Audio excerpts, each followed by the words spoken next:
that's on Wednesday, starts at 6:30. So if you can help with that.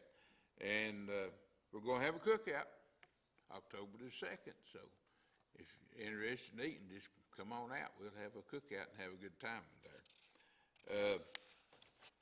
On our prayer list, we've got a rather lengthy prayer list, and so be remembering all these that are already on our prayer list. So does anybody know of anybody we need to add to the prayer list this morning? My first cousin family, she passed away this week in Elizabeth, and her name was Novella Peters.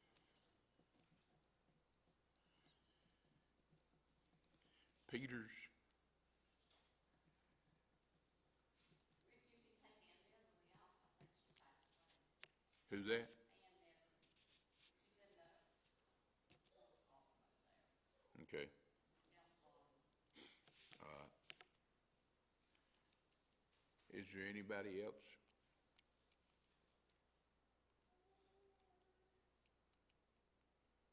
Okay.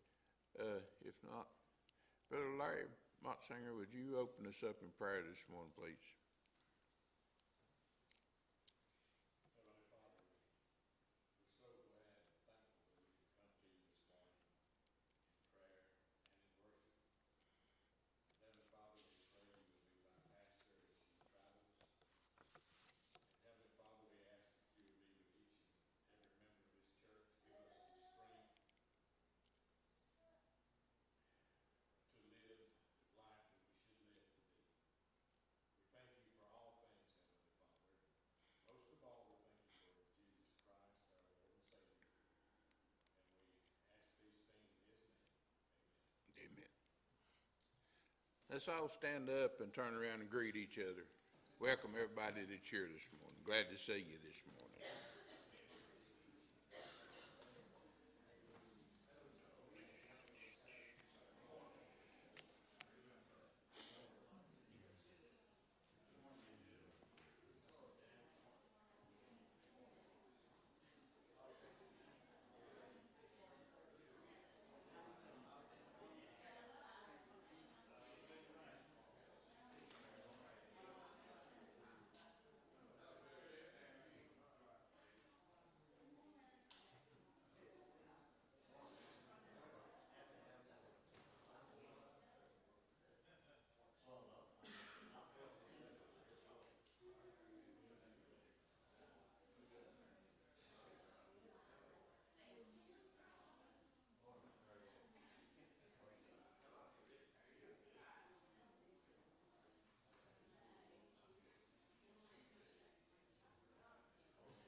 Hurry, Gene.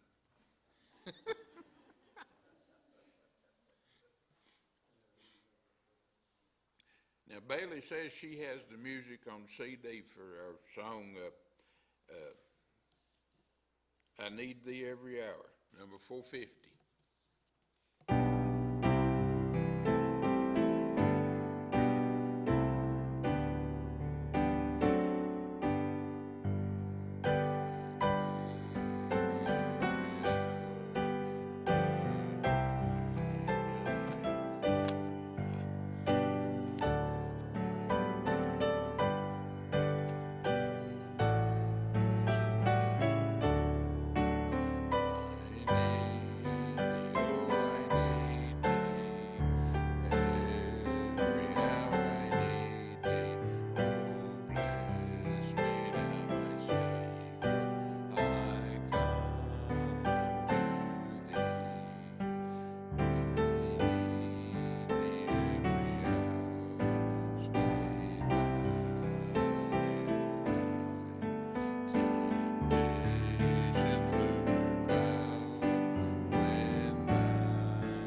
ushers take up the offering, please.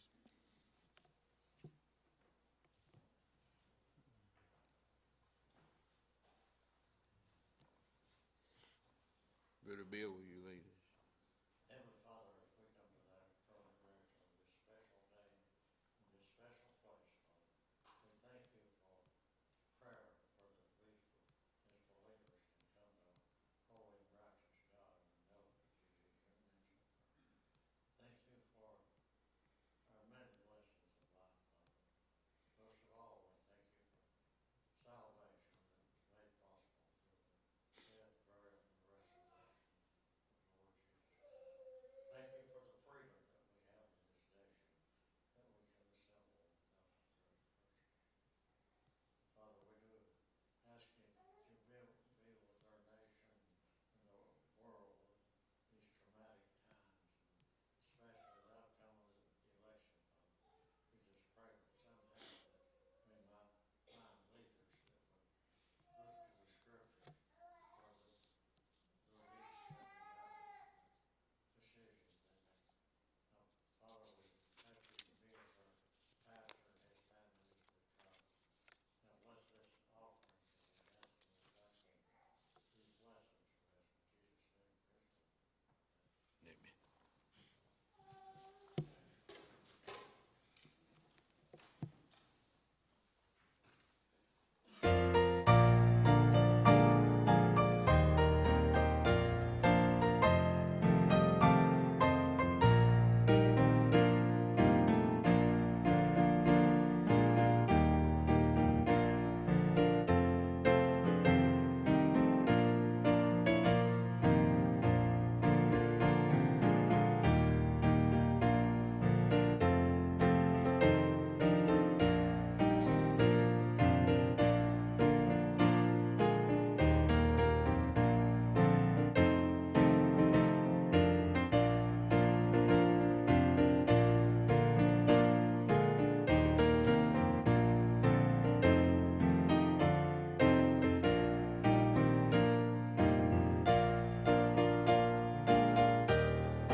And we are so glad to have Brother Mike Gwynn with us this morning. And Brother Mike, you come and speak to us and as the Lord has led you.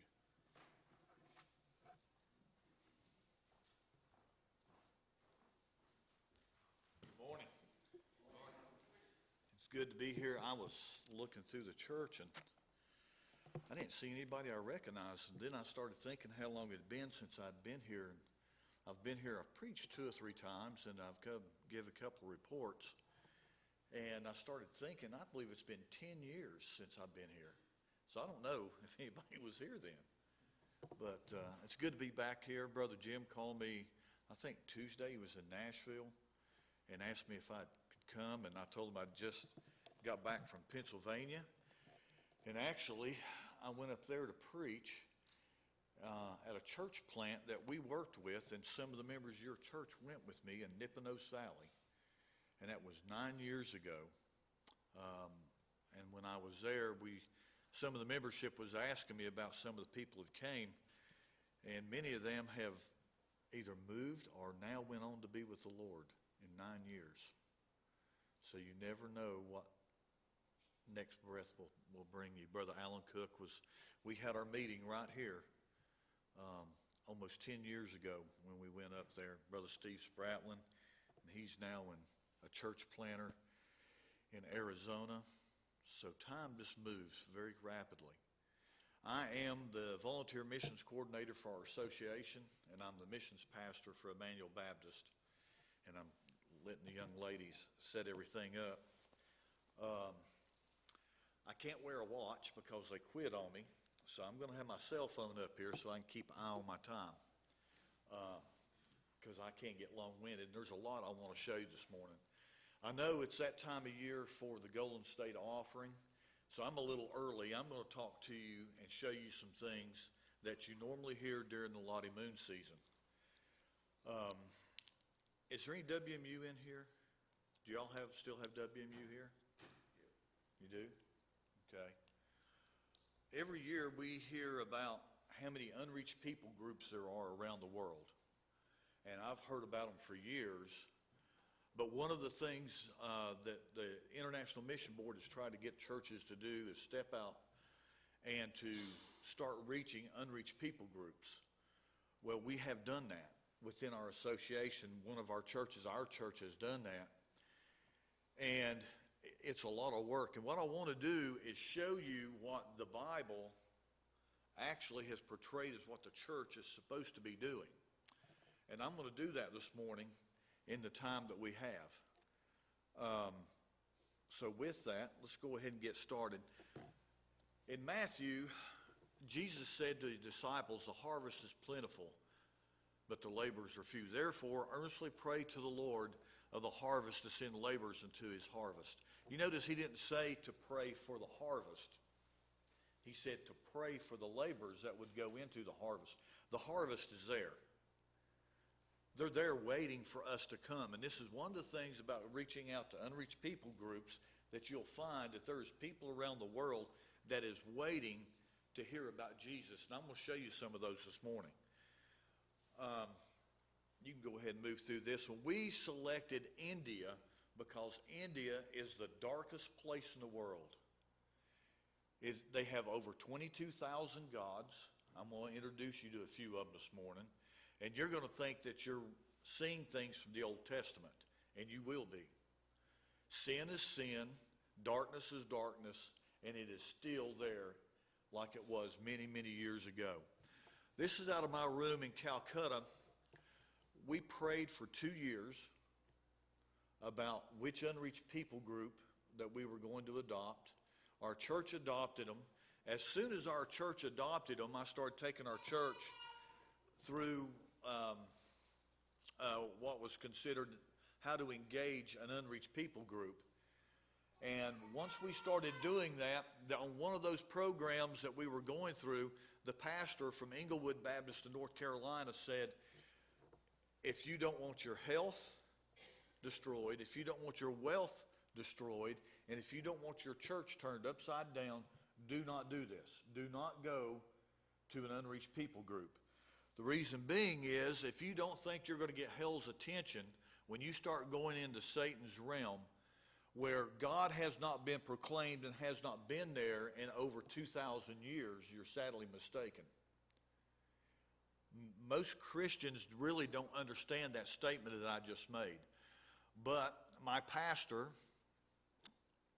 once we adopted that unreached people group, my wife was diagnosed as cancer, a very rare form of breast cancer.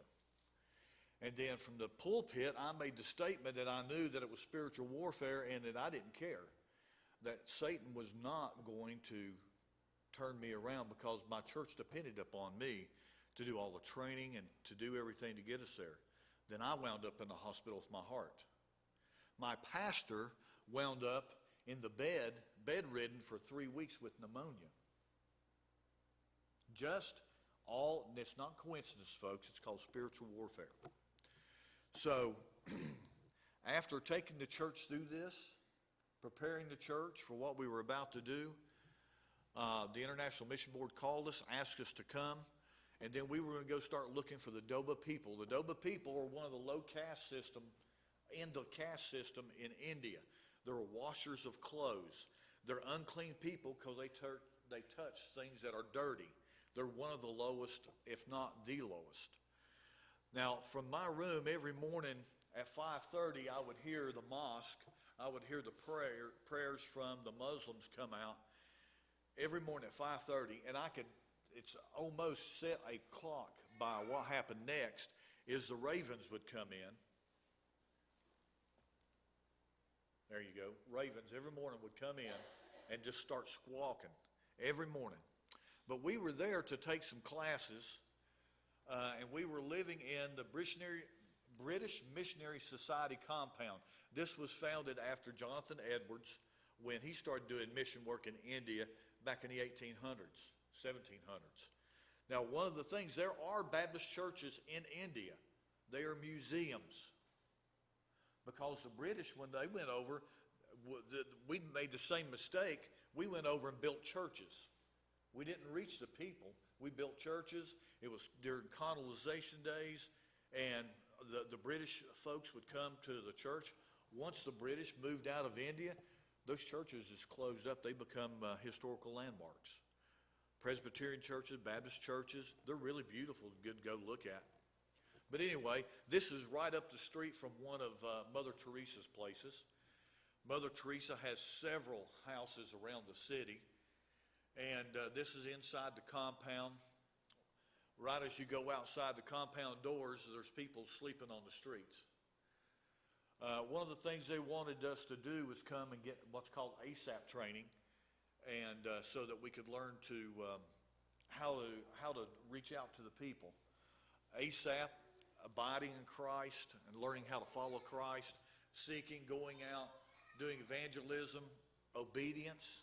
Well, we don't like that word, but yeah, obedience training, and then planting churches.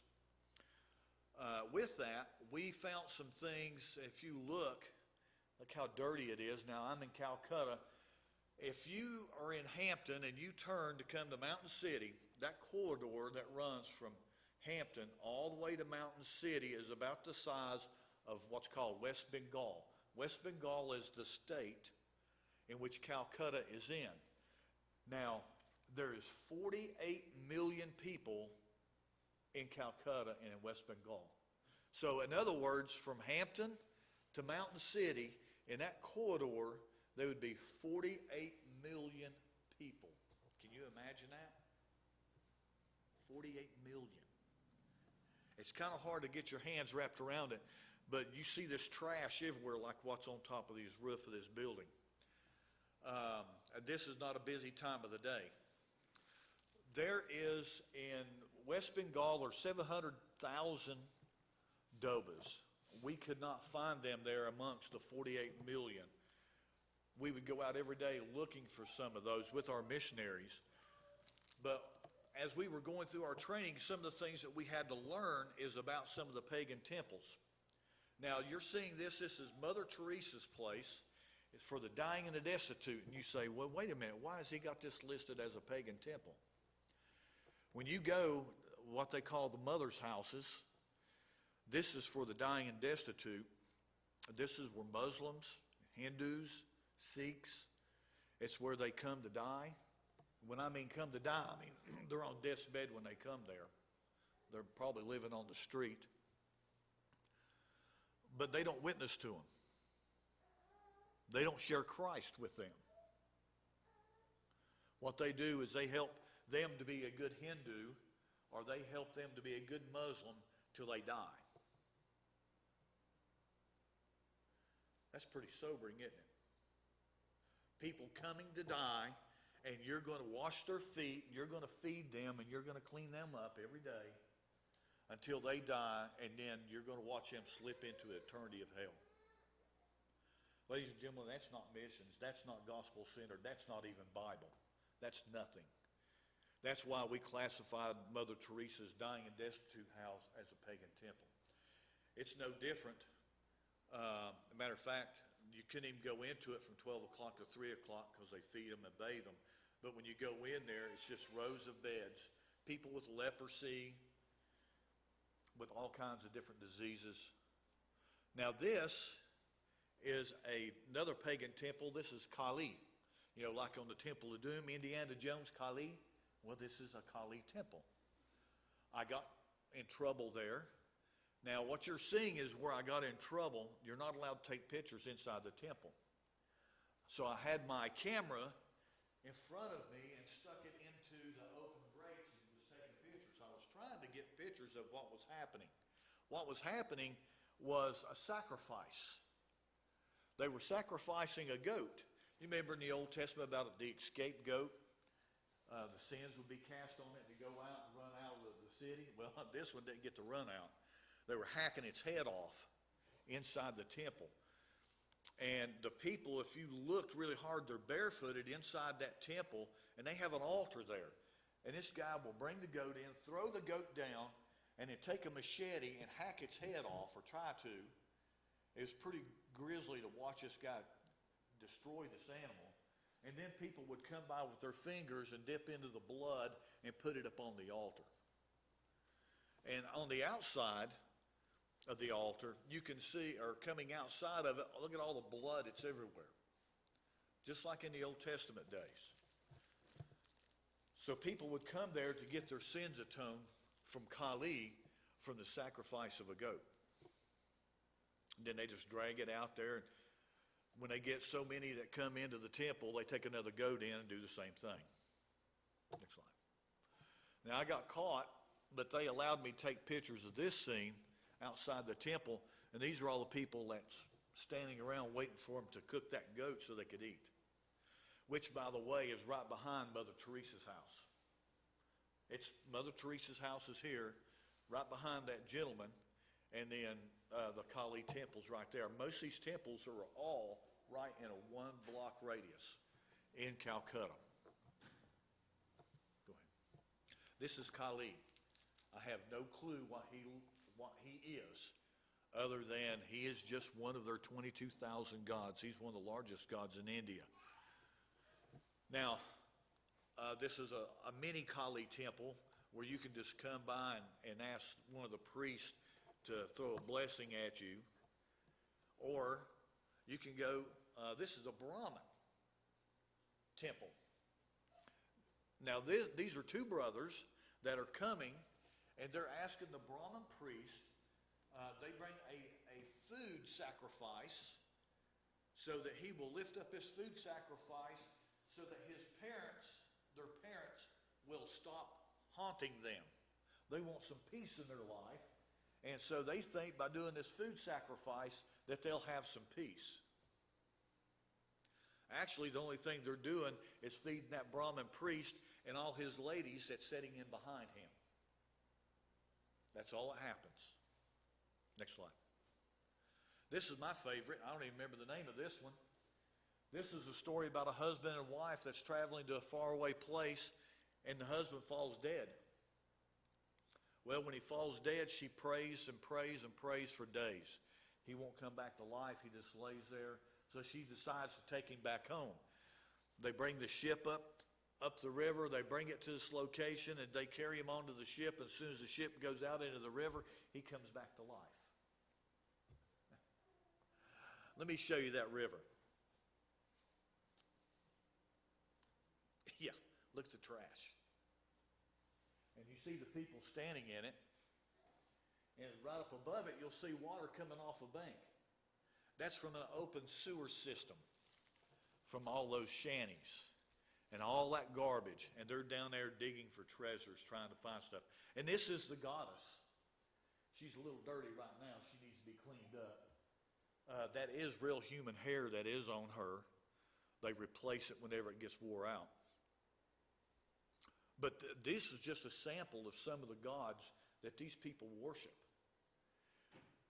Isaiah talks about taking the wood and carving out the idol and taking the leftover wood and cooking his supper, saying how good he felt about himself. Well, this is it. This is Old Testament stuff. This is a Muslim mosque. This is the other temple I got in trouble. They have a line that's across the mosque, and when you come in, you have to take your shoes off before you come in. And then they take your shoes and they put them up somewhere.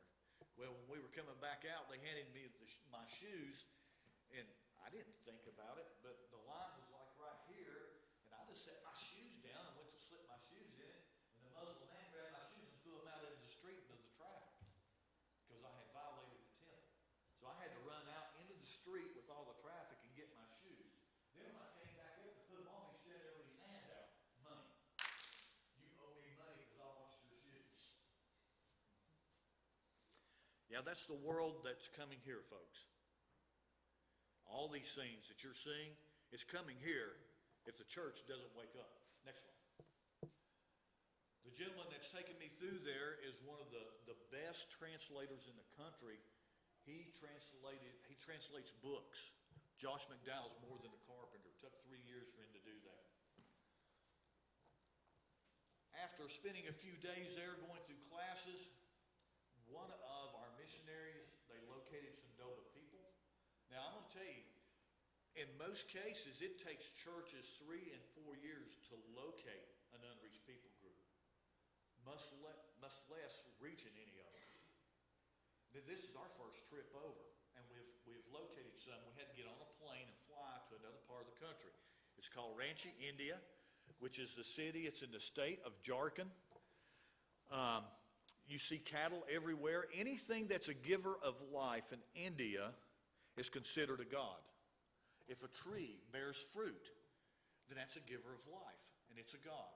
My pastor, my last trip over, had to relieve himself, so we pulled over in the jungle, and he went to go relieve himself on a tree, and there was a shack out there, and this guy come running out, yelling and screaming at him. He says, no, that's my God.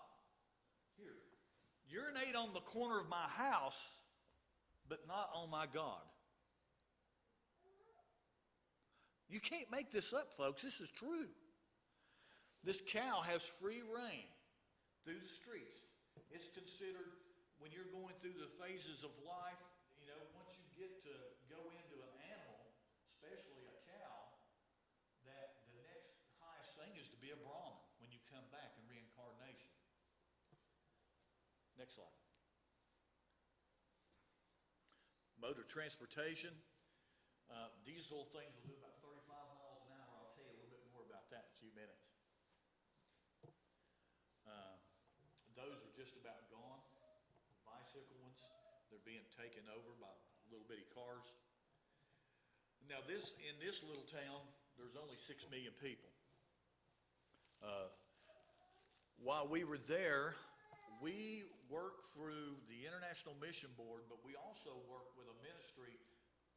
It's called the Tree of Life. Whenever you see these numbers, about 35 and 3,700 new churches started each year overseas. 2,900 of them were started by this group. This group, go to the next slide, and I can explain it. This is Dr. George Tupper. He's from Memphis, Tennessee. He is an agriculturalist. He was in Bangladesh when the tsunami came, so they moved him to do all the relief efforts for the tsunami. While he was there, the Lord gave him a vision about how to reach Asia. And that was called, he instituted the Tree of Life, and he used a biblical model on how to reach the lost. That's amazing, using a biblical model. It's called Matthew 10, Luke 9, and Luke 10.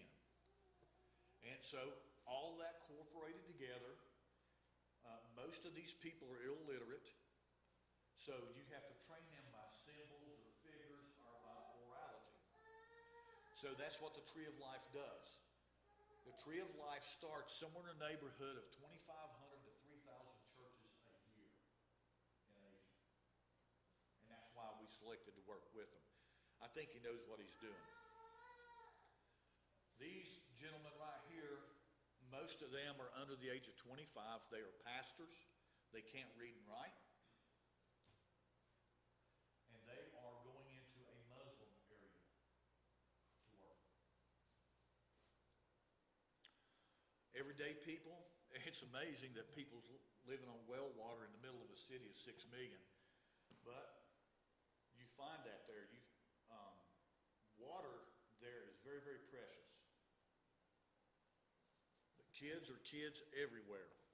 They don't know they're poor. Matter of fact, most people don't know they're poor unless you tell them. Food's a little bit different. The Bible says in Luke 9, Luke 10, take no thought for whatever you eat, whatever you drink. The Lord will take care of you. That promise is true. I've been over there 5 times in 2 years. I've never gotten sick at all. Let's trust the Lord. Most of these villages that we're finding are in the outskirts of a town. And our first one was no dough was there. Somebody told us they were, and we were there.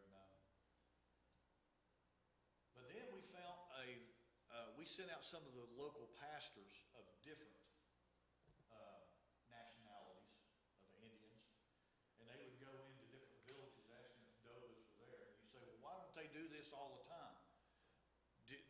there is so many unreached people groups, there's so many lost people that a pastor can only deal with his own little flock. Because somehow he has to feed himself. And I'm going to show you how you all are part of taking care of feeding them. But we went into one village where there was some Dobas, and they actually had a fellowship. There was a bunch of them that come together, and there was a pastor that would come by once a week, and he would pray with them, teach them a song, and answer any questions they had. And that was his idea of preaching. So they took us to meet these Dobas. And if you notice, some things do not change around the world. What has kept our churches going for years? Women. What's this house full? Women. The Bible says that women were very tender to Jesus. Men, we're just stubborn and hard-headed, aren't we? We've got too much pride that we have to deal with. But we had 5 women accept Christ. Their pastors don't even know how to give an invitation. This is the Doba family. There is 2 married couples, and then there's 2 younger ones. They live in a house with 2 rooms. 2 rooms. They cook in it, and they live in it. They have little cots that they sleep on. And I've been praying for this family. One thing about the Indian society is it's male dominant. When I was witnessing to this family, the whole family was shaking their head yes and crying, wanting to accept Christ. And the husband was crying, and he said no. See, there's a price to be paid in India when you accept Christ. We don't pay a price here. You're going to learn a little bit more about that in just a minute. Their worship services are spirit-filled. No matter what you think of the 700 Club, which I'm not a big fan of it, but in Asia, the 700 Club have started so many churches, it's unbelievable, just by going over there and caring for people. But these women are in a worship service. If you're a male, have you ever taught Sunday school? Then guess what? You can preach. And that's what happens when you go overseas. You're expected that you're going to preach. So my pastor went to this little church to preach. Very colorful people. And notice they don't have shoes on inside the church. You don't wear shoes inside the church. That's nasty. It's a holy place. I was chosen to get up at 4 o'clock in the morning and go out into the jungle area to preach to persecuted Christians. And you tell me how hard that is. What can I give them to inspire them? This is how they're persecuted. When you accept Christ, normally you're beaten. You're thrown out of your village. They take your house from you and throw you out in the streets. If they don't take you and throw you out of your house, then they won't let you use the well. That's a Hindu well. So accepting Christ comes with a price. Now these persecuted Christians here, I think you all probably know who David Platt is. He's the president of the International Mission Board now. When he was at Brook Hills, he took a tour of India, and he was introduced to these persecuted Christians in the streets. So Brook Hills donated $10,000. They bought a plot of land. They put this church, this is the church, by the way. You can go ahead and flip it. And they built a home for these persecuted Christians and a garden area. This actually, it's relatively new when I had gotten there. This is Pastor Amos. He's a doctor. He's a pig doctor. Love this man. Him and his wife both. Matter of fact, the best meal I had in the country, my trip I had was recovering, taking all these heart medications. I was miserable. The first meal I was able to eat in that country in a week was from his wife, and you're going to die when you see how it's cooked. Next slide. This is the inside of the church. Bamboo covered with tarps. It was about 130, 140 degrees in there. And then when you add all the people into it, I asked myself, what can I possibly tell these people to encourage them? Someone who's lost their home, been beaten for their faith.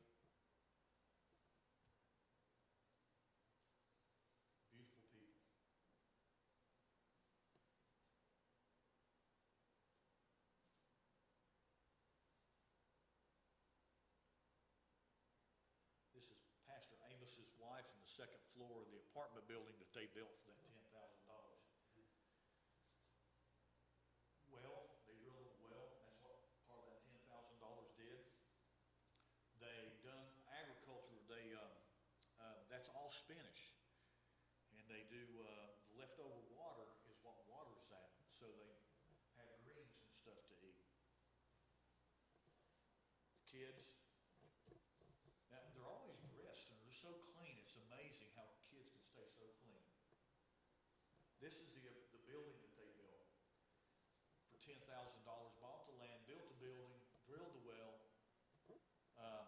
Up on the top, the balcony, they didn't have the money for concrete, and you'll see the picture of the underneath. But on top, it's got bamboo that runs through there. Then they put a tarp, and then they mix cow manure and mud together, and they trowel it in to slicken it up.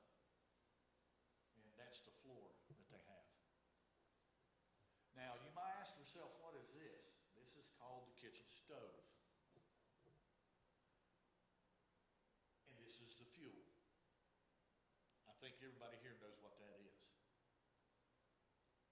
They cook with methane gas off of cow poop. This was the best meal that I had in country. That Amos's wife, they went out in the yard and they killed a chicken, and she cooked chicken 65 for me right then and there. This is the floor, the underneath of the floor. Go ahead. And the pig farm. Pastor Amos is a pig doctor. This is how he supports himself. The IMB gave him 2 pigs. He takes those 2 pigs, and as he raises those, when he mentors another pastor, he gives that pastor 2 pigs, a male and a female. It's his responsibility to keep his pigs up. Now, that's how he supports himself. He sells 1 pig a month for $100, and that's how he supports himself, him and his wife. But since he don't have to rent a house because they're staying in the persecuted Christian home, he's taking care of them. He takes that $100 a month and takes care of the persecuted Christians.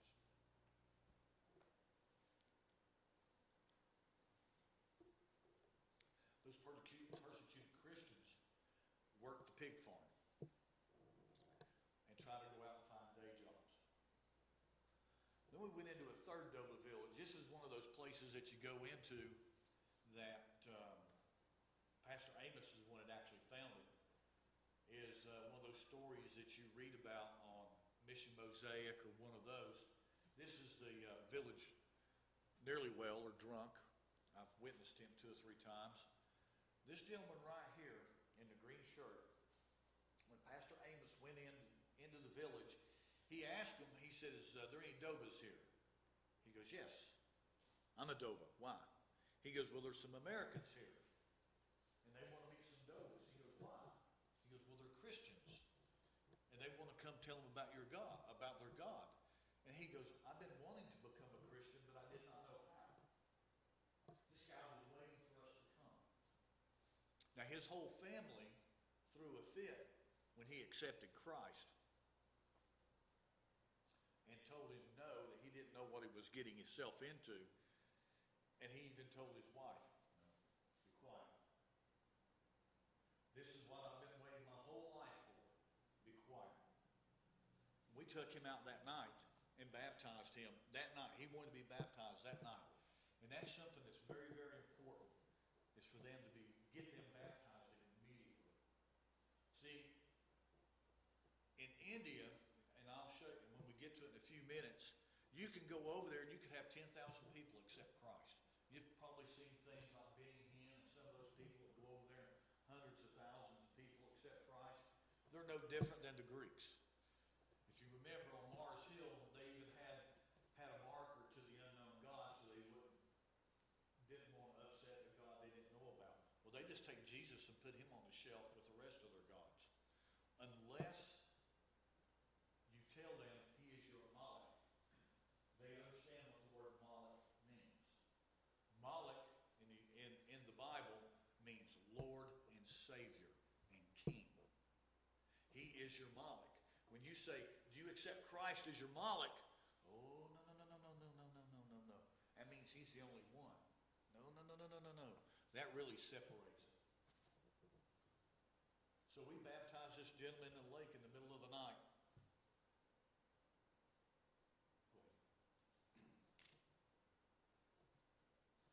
And then the next day, we baptized those women that accepted Christ.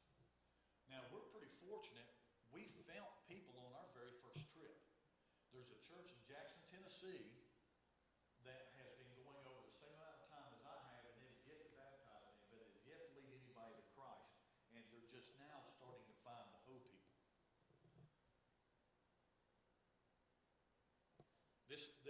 This lady, if they can't see their feet, they won't let their face get in the water. She wouldn't be baptized, so we had to tell the pastor he never baptized anybody. Just take her straight down and kiss and baptize her. If they can't see their feet, they're scared of the water. So now there is a church that is formed because we baptize those women. There's a pastor that goes by there now. So now that is how a church is formed. The Bible says there's no distinction between the Jew or the Greek. For the same Lord is over all. And I bring that up because so many people say we need to stay here at home. Well, you've never been anywhere. You've never seen lostness and darkness like I have. Now, I'm going to run through this pretty quick. We done some investment to be there. This is the flat that the IMB uses to train. So what we done was we done some investment because we knew we were going to be there for a while. We hired a cook so that people coming over could eat. These are things that you really don't think about. You don't think about all that heat. So we put air conditioners in. We had beds built because their beds, about this much of me hangs over. Because as you can see in those pictures, those people are only this tall. So we done an investment there. We're there to stay. That's what it means when you engage or adopt an unreached people group. This is the young lady that we baptized right here, the Sharma Colony, where the church is at. We have turned that over to Pastor Titus. They're being discipled, so we turned that over to him. Nasare, where the guy we baptized in the middle of the night, he's bringing people in. We had 10 or 12 more accept Christ in that village. Then we went to a Muslim area. A little unearthly to go there, but this is a Krishna temple.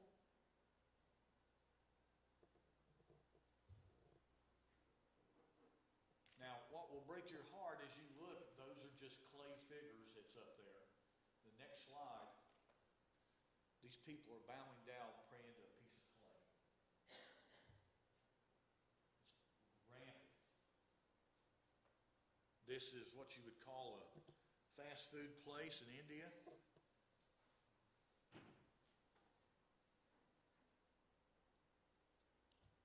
food's not too bad. It's so hot when they cook it, it's got to kill the germs. Ladies and gentlemen, this pastor right here, we have not brought him on as our church payroll yet, but we're working towards it. Whenever I hear somebody say they can't go do anything, I think of him. He was told in the Muslim village that he went into looking for dobas for us, that if he came back, he would be killed. He baptized 115 of them in a Muslim village. Now, here's what's amazing about him. Look at his feet. Can you see him? He rides a bicycle that way. His feet are turned like this from birth. I can't even do it. And he disciples more people than you can imagine. So we went there. This young man is one of his disciples. He wanted us to take our women into a Muslim village because this is his sister-in-law, the girl in the green. And that's her mother. He wanted those two to know Christ. See, men are not really allowed to talk to women. So I took my women into the Muslim village. Both these women accepted Christ. And as of this past year, 4 more in that Muslim village has come to Christ. This is a lady who she said, I want to be a Christian. I believe in Jesus. I have for 5 years, but I don't know what to do. We don't know her name. We just call her Lydia. And we baptized Lydia. And then what we done was we had her set in some classes. Now, this is the village in Nasare that I've been thrown out of. Now, I haven't went back yet, but I've been told I can go back. This is an idol that this lady is building to worship. And I asked her permission to speak to her, and I said, can I interpret this idol? And she goes, yes, you may. So what I done was, I said, let me guess. The building is different phases of your life, and the closer you reach up to God, the more you work and get higher up, the more you reach out to God. She goes, that's right. I said, well, in my holy book, there's a story about it. It's called the Tower of Babel. And I told her about the Tower of Babel. And when I did, she got mad and walked away. And then I was told later on not to come back into that village. I had upset the God. Now, this is just a neighbor of Lydia. As soon as she was baptized and started taking classes, she wanted everybody to know about Christ. So that's one of her neighbors. This area here, now we're just a church about your size. I want you to understand that. We're not a mega church. We run about 110 people in church, and we're doing this. This is where Tata Motors is at. This is what's called a GAT. This is where they work. This is about 3 acres of laundry. This is what the Doba people do. This is the first GAT that we have found where there's a high concentration of them. This gentleman confronted us when we come there. He said buses come all the time and take pictures, and they go put pictures on the internet, and they laugh at us. He said, why are you here? And we told him why we were there. We were there to tell the Doba people about Christ. And he gave us an exhibition of what he does. And then he accepted Christ. And then we baptized him right there in his wash basin that he washed clothes in. I don't know if it was a smart thing to do or not, but we did it. I'll tell you a little bit more about him later on. As one of the things that you have to do is you have to disciple people when they're saved. You cannot let them go. You have to disciple them. We know that. It's very hard from being over here. This is the pastor with the feet that was turned. That's how many people he was discipling. We had an accident. I call it the Hamburger Express. Pastor Titus could not lead his brother to the Lord. He didn't know how. He's a pastor. So he asked us to lead his brother to the Lord, and we did. His brother gave us permission to baptize him. We were on the way to the lake in one of those little auto rickshaws doing 35 with 9 people in it, and we hit one of these critters, over 2,000-pound beef. We had about 3 people injured. And luckily, the cow got up and walked off, because if it would have died, I'd have been in trouble. Because if you kill one of them, you got to pay for them. And if you got to pay for it, then we'll tell you that's probably the best cow in the whole country. Our ladies, just your everyday things that you can teach, you can do over there and incorporate Christ. We took a couple of our ladies that went, and this is Nikki. Nikki's a nurse, so she was teaching about women's health. The next slide is just a lady in our church. She was telling about the roles of women in the church. And then one of our missionaries' wives is sharing. We had 17 women saved that day. Now, they weren't Dobas. We don't care. We're going to share the gospel with anybody. And they're not Christian vacations that I take people on. Go ahead. I'm going to pick it up now. This is Jarkin. Everything in red is the area that we have been working. We have adopted that whole state.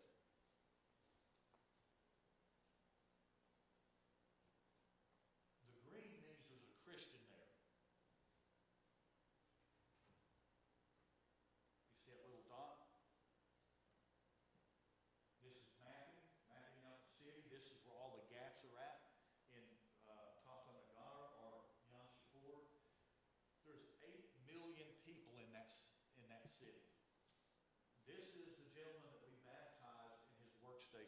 family.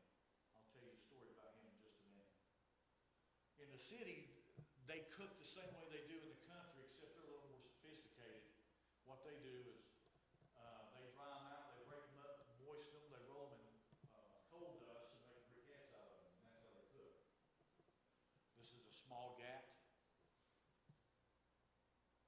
Just keep on rolling. A different one. These are all in one city. And we are inside, hold it right there. This is one of the elders. We didn't get permission to speak to anybody. So this guy come up and we did, everybody left. We thought he was just a drunk. But we found out that he was more than just one of the elders. They actually have a society, a Doba society that we didn't know about. Go ahead. We were invited into some of them's homes. Now this is what happens to somebody who accepts Christ openly but doesn't have discipleship. Now his cow is in his house. Go ahead. Look on the wall. That's all the different gods. Jesus was just put up on a shelf. Most Christians, if they don't get discipled, they become drunks because they cannot take the beatings. This gentleman here, I told him I'd like to come do eyeglass clinic. He said, if you'll do that, I'll make sure that it happens on our end. I said, okay. So we came back and done one. Now, in this whole city of 8 million people, the only people we work with that are Christians are Pentecostal, but they're not like the Pentecostal here. They're Book of Acts Pentecost. There's only 7 churches in a city of 8 million. And out of all those pastors that was in that room with me, only Pastor Alfred was the only one that would work with me. The rest of them said they didn't know that the Dobas could even be saved because of the caste system. This is a typical church. If they have one in the area, there's maybe 150 people in this little building. Very colorful people. Then we go out to the outlining areas. This is ranchy, a little more green there. That's where we got our headquarters set up at working. Teaching, we're discipling people. But we found out that us discipling them is just not enough. I went to the Seventh-day Adventist. They got a college here for the purpose of getting eyeglass material to do clinics. Took a tour of their hospital they was very proud of. I'm sure some of you ladies would not want to deliver on that. Yes, that's a mechanical. Just keep rolling. No green.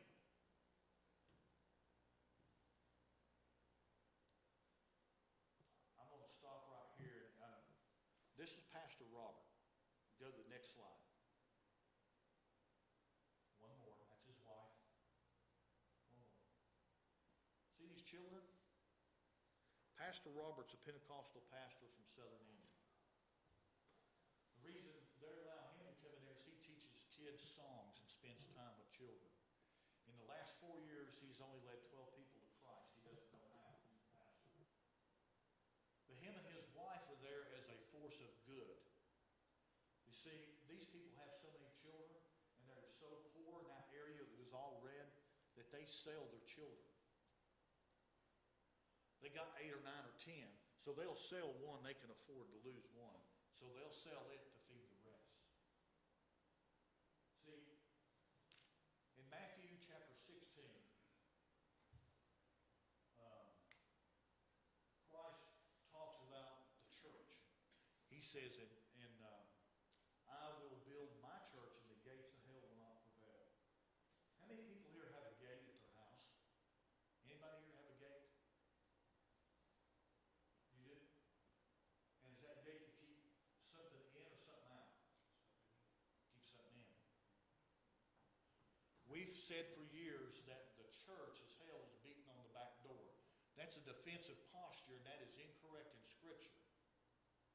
The gates of hell is to keep the church out of hell. The picture is the church is supposed to be on the offense. And book of James says that we should go into the fire and into the flames to reach the lost. And that's what the church is supposed to do. And that's what you do when you reach out to an unengaged and unreached people group. And like I said, our church is no bigger than yours.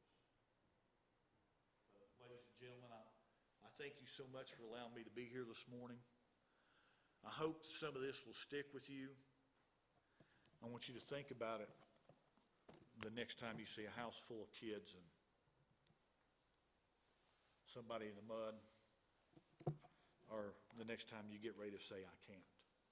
Brother, I'll turn it over to you. Thank you, Brother Mike. Well, there's people all around the world that we need to reach with the gospel.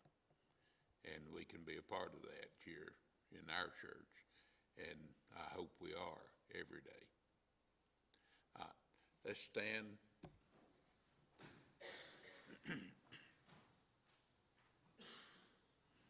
Go ahead, Bailey.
Joe Simcox, would you lead us in a closing prayer?